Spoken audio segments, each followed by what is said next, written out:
Welcome to the first episode of the monthly We the People, a podcast brought to you by Zimbabwe Constitutional Movement. This podcast is dedicated to bridging knowledge gaps on the Constitution of Zimbabwe and amplifying the voices of the people. In this first edition, we highlight a disturbing trend emerging in Zimbabwean politics. That is, the attempts to extend the president's tenure beyond 2028. This effort raises alarm bells about the erosion of constitutionalism and democracy in our country. This is not just a political maneuver. It's a direct attack on the principles enshrined in our constitution, and as Zimbabweans, we all have a duty to pay attention and act. First, it's key to note that our constitution, adopted in 2013, represents the aspirations of millions of Zimbabweans for accountable governance and a commitment to the rule of law, and the recent move risks undermining these hard-won principles. Let's start with what the Constitution says. Section 91(2) of the Zimbabwe Constitution stipulates that a person is disqualified for election as president if he or she has already held office as president for 2 terms, whether continuous or not. This provision ensures that no single leader consolidates power indefinitely, and it safeguards Zimbabwe from the dangers of entrenched autocracy.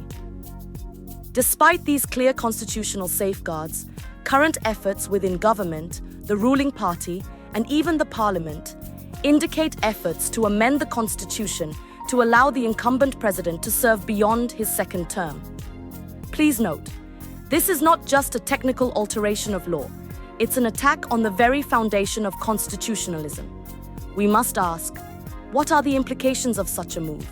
What message does it send to citizens, neighboring countries, and the global community about Zimbabwe's commitment to democracy? Extending the presidency would have dire consequences for Zimbabwe's democracy. Let's break this down. Erosion of the rule of law. The Constitution is the supreme law of the land. If those in power can amend it to serve their personal interests, what's to stop further amendments that strip away other rights and freedoms? Zimbabwe's own history provides cautionary tales. In 2013, Zimbabweans voted out a constitution that did not have presidential term limits.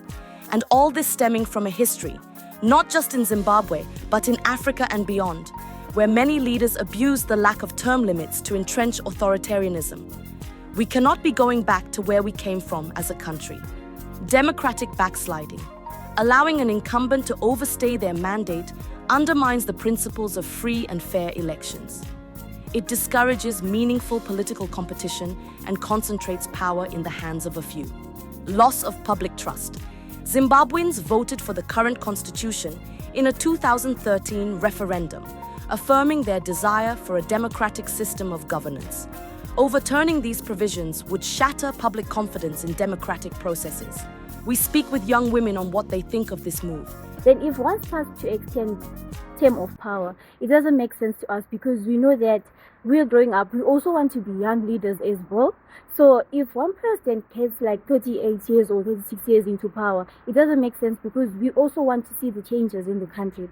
It doesn't make sense for them to extend the term limits for the president because we decided that the whole country voted for the change in the constitution where we are not having a long-term limits and you work with terms. Now we want to redo it because somebody does not have a succession plan, because a political party does not have a succession plan. It doesn't make sense. Worse off, it just makes me angry because you want somebody to be continuously benefiting. Somebody is continuously benefiting and not everyone else. And now it's terrible because what you're now just showing that the constitution does not work. It has no. We're now moving back to dictatorship. That's what it's now going back to. So what's the point of the constitution when you just want to be like Eswatini then, just having a king? As a young woman, I feel like the amendment of the constitution is wrong, since the constitution is at the top of all laws, and it must be difficult to amend because it's like the Bible where we live by. So if someone starts to amend one law, which means that everything else can be amended also. So as a young woman, I feel like they're going to change many things on the women's right once they start this. So I think let's respect the constitution and leave as it is, because the people said what they wanted before and it still stands up to now. It means they are now violating the needs of the people. They are now doing it for their own benefit, which is not benefiting the people in Zimbabwe, which is very wrong. We encourage you to share your stories and insights. Reach out to us via email or WhatsApp on +263 7732 45709 or email media@zimrights.org.zw.